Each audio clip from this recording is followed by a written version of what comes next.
Good morning, folks. So, sorry I didn't get to make a video last night, but I was literally dead in my feet and went right to sleep when I get home last night. So, be that as it may, couple things I want to address in this morning's video because I will probably be back tonight, and we probably will do. We will do. Okay, let's put it right on the line here. We will do highlight video tonight, basketball playing highlight video of Caitlin Clark.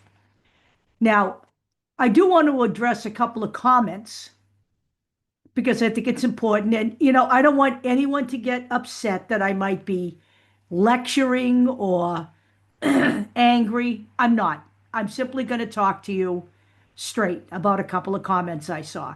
And it's nothing personal, but I want to address them. First, I put in the last video, I believe it was the last video, that Caitlin Clark is at 100%. Okay. Now, someone responded that they didn't believe that. They were just keeping it real, but they didn't believe it. Okay. Well, I am keeping it real by telling you that when Caitlin Clark says something, I listen because that's Caitlin Clark talking. She has absolutely no motive whatsoever to lie about something like this. It's like when she was injured and stating she was injured, the people that were saying she wasn't injured, she was faking it because of this or that or the other thing. Caitlin Clark, this isn't Stephanie White saying it. It isn't Kelly Crosskopf saying it. It isn't anybody from the Indiana Fever organization or the WNBA stating it. It is Caitlin Clark stating it. Caitlin Clark is in her body. She knows her body. She says she is pain-free. She is ready to go. She will be 100% healthy to play basketball in May of 2026. I believe Caitlin Clark, okay? She's been playing 2-on-2 and 3-on-3. She was slated to start playing 5-on-5 at the end of October. She is planning to play on Team USA, okay, in March. And what she does between then and now, I'm sure is going to be to continue to condition herself to work before that Team USA event in Puerto Rico. Okay, she might play a little bit more golf before it gets too cold in Indianapolis. She may go to New York and train with LeBron James's trainer. She may do all of those things. Okay, but when Caitlin Clark says she's 100%, I believe Caitlin Clark because in my mind, for me to disbelieve Caitlin Clark is to accuse her of being a liar. And I'm simply not going to do that. Caitlin Clark is a totally honest and upfront person and isn't going to overstate or understate anything. There is no ulterior motive for her to lie almost a year out. Not a year out, but think about this, folks. What would be the point? I simply don't get it. All right. But that's me. That's the first thing. The second thing is the people who ask why Caitlin Clark would even consider coming back to the WNBA until the reffing situation is settled. Why? Because she's a professional basketball player. And this has been her dream since she was 5 years old. She has said this many times. She believes it's the responsibility of players like her to advance the league, improve the situation, and leave a better league in place for the people who come behind her, just as players did for her. She acknowledged that as soon as she came into the league. As soon as she came into the league.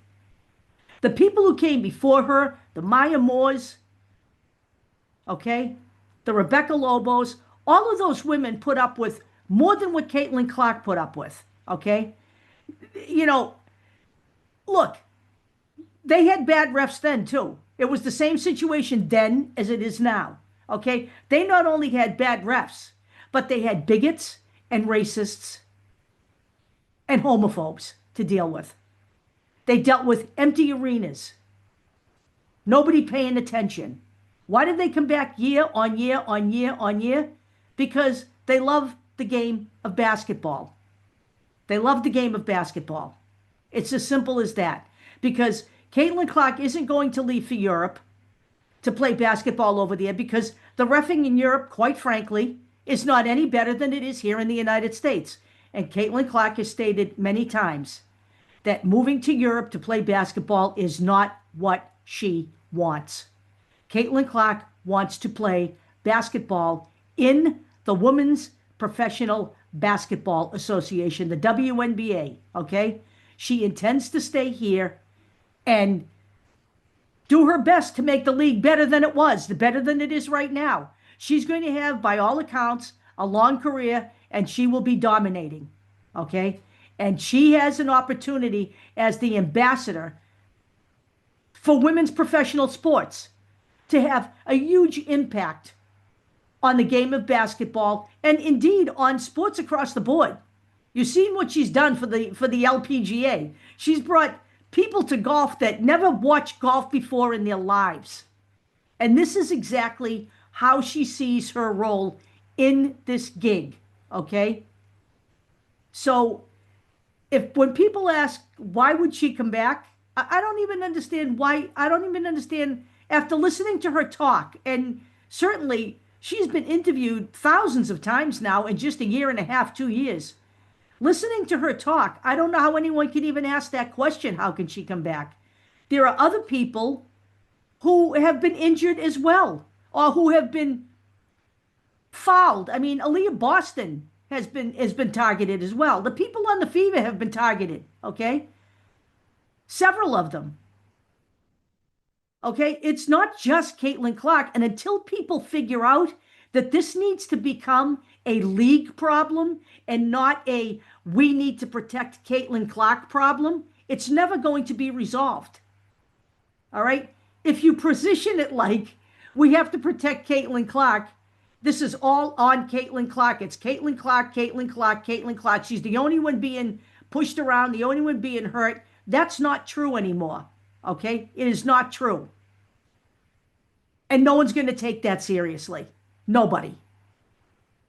Nobody. And Caitlin Clark walking away from basketball isn't going to make that situation change any quicker. Now, people have made the commissioner of the league the target here, but there are other people whose power should be challenged, like the NBA. They are the biggest stakeholder in the WNBA. It is not just Kathy Engelbert's problem, the referee situation. It is the NBA's problem as well. Now, the owners have been complaining, the coaches have been complaining, the players have been complaining. It's time for the fans to complain. This is the way things change. People have to actively participate. All right? So this is why I say I will leave in this video the petition again. Share it. Share it wherever you can. Okay? When I open up my Facebook page on Caitlin Clark, on my Facebook group, I will be posting it in that group. This is an issue. It will be an issue as part of the CBA. All right? For sure. And the only thing you can do is work to make the change. Be the change you want to see in the world. This is not a joke. This is the way things change. So finally, so I can get off my soapbox and get to work, let's talk about a couple things. I have a video clip here. I'm not going to play all of it, but it's a good one. And Caitlin Clark stated herself in an interview not long ago, and I put the interview in a video. She was being interviewed by somebody about, her detractors. And she said that she learned early on that as many people who admire you, you're going to have as many people who are going to be detractors. Okay. This is true for a lot of this is true for a lot of sports fans. Okay. And sports figures. And it's never been any different.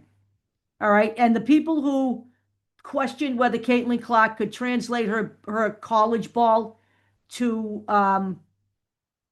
the pros, that's been questioned before. Let's use as an example Billy Beane, baseball player, brilliant in college, absolutely positively brilliant. okay? They anticipated he was going to come in to the league, and I believe he was playing for the Oakland Athletics at the time. He was drafted somewhere out west. The guy never made it in the big leagues. It ate him alive. He just could not make it for whatever reason, okay? Whether it was mindset or whether it was a combination of mindset and the fact that he could not handle professional level pitching, whatever it was. Billy Beane had a very short, uneventful career. And he went on to become a famous executive and revolutionize the sport of baseball with sabermetrics. Okay, that was his claim to fame. But he certainly looked nothing like he looked in college on a professional baseball diamond. Okay, there have been others. Let's talk about Drew Bledsoe. Okay, the former #1 quarterback for the Patriots, the New England Patriots. Drew Bledsoe did not make it as a quarterback for the Patriots. He was great in college, good enough for them to pick him. He did not make it. And along came a guy who was picked far further down the list named Tom Brady, who did make it. This happens, okay? This is a fact of sports. It's a fact of sports that only 0.9% of the women playing college ball ever go on to play professional basketball. Some of the girls who play college ball will never pick up a ball again, except to play pickup ball somewhere with their friends. It's a fact of life, okay? And it's a fact of life that anyone at Caitlin Clark's level, anyone who dominates the way she does in headlines, attention, and performance, for her to have people who disbelieve that she can make it. But I have a video here that show some of the greatest to ever play, talking about what they think of Caitlin Clark and talking about just exactly how awesome she is. I'm going to play just a few minutes of this, but it will be in the description of the video. So here we go.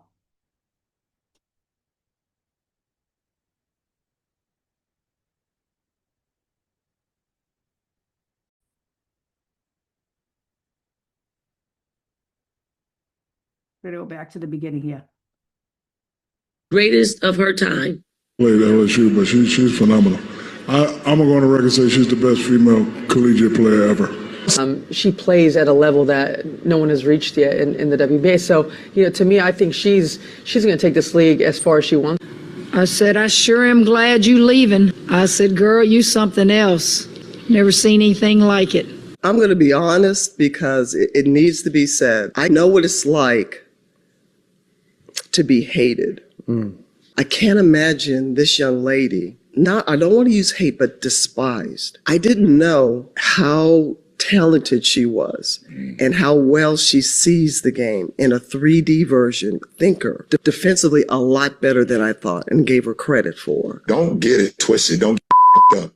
Caitlin Clark is the reason. Shooting ability is, it's her superpower, but the rest of her game is as polished as that. She's had injuries this year. Larry Bird's had injuries. Michael has injuries. I had injuries. Tiger Wood has had injuries, but it can't take away from what she's done. I don't know what the big deal is about the fact that Caitlin is getting a lot of love. She deserves that, and she's helped change this game. We cannot deny what Caitlin Clark has done for the women's game. I'm not going to act like it's something that we don't see. But that is, she's not the player who's like, it's all about her. It's not. She's giving love and homage to those of us that have come before her. She shares the wealth with her teammates, and she doesn't have to do that. So there are a number of things that Angel can improve on, will improve on in the situation she's in. And I think Caitlin Clark has done that even in her first year in terms of, being able to be that floor general. Her and Aaliyah Boston's connection has really improved. And I think the thing about Caitlin, yes, she can shoot from the logo, but she makes her team better. Just mind-blowing the way she's taken her popularity, her fame, and really moved the game forward. But the thing I love the most about her is she loves the game of basketball. She works at it. What Caitlin did in college, she got you watching. She got the average person watching. She got mom and grandma watching. And she's doing economically what Tiger Woods did for golf. He changed the attendance. He changed the ratings. He changed the purses. Michael Jordan, 1984, when he came into the league, it was, Bird and Magic were turning the corner. And MJ just flipped it on its head. The licensing agreements changed. The attendance in the arenas that were half full. The league put his games on national TV all the time, like they're doing with Caitlin Clark. It's okay. It's okay to be great. Right? Caitlin will go down as probably one of the best players to ever grace the league. Oh. And she's going to probably do it. She's going to probably do it in half of the time that it takes any other great player. Say she's probably the most difficult to scout, to play against, in that she can beat you a variety of ways. She can beat you with her 3-point shot. But for me, the most dangerous thing of Caitlin Clark is her passing ability. What went into the strategy in terms of how you wanted to defend Caitlin Clark? Well, there's not a whole lot of strategy. You got to guard her. Nobody else seems to be able to guard her. We didn't even guard her last year when we beat them. She's just a generational player. She just makes everybody around her better. That's what the great ones do. And she had. Okay, there's more to that video. And I urge you to watch it all. Okay, it's a great video. It's a great collection of clips. Kudos to ESP Ben, because, it was a great clip. I'm impressed, and it's true. So why would you not come back? Why would you not want to see Caitlin Clark come back? She can transcend all of this, and she will transcend all of this. And no one can actually point. No one can actually point to any of her injuries this year being the result of being hit by other players. Shit happens, okay? Injuries happen all the time. Larry Bird's back got so bad at the end of his career that he couldn't sit in the bench. He used to lay on the floor and wait for his time to go onto the court. Okay? He never groused once about anybody hitting him and saying it was their fault. Now, yes, J.C. Shelton clearly poked Caitlin Clark in the eye. Marina Mabrey clearly knocked it to the ground after the whistle. Those people should have been thrown out of the game at that moment. I totally agree with you, okay? But they were not responsible for her groin injuries, okay? And you'd be hard-pressed to be able to point to any one hit or any one play to prove that. Look at when Sophie Cunningham tore her MCL. Everybody was blaming. I can't even remember the girl's name now. And Sophie Cunningham said that's not what happened. Why would Sophie Cunningham lie? Sophie Cunningham was in the play, in the moment, and got the injury. Okay? Sydney Colson didn't blame anybody else for her torn ACL. So we need to get off that, all right? The referee problem is a league-wide problem. A league-wide problem. And we're going to have to accept the fact that this might not be the last time Caitlin Clark is injured in professional sports, because that's just the game. All right, gang, I will be back tonight, and we will talk further, and I will show you some great Caitlin Clark passing highlights. You have a great day.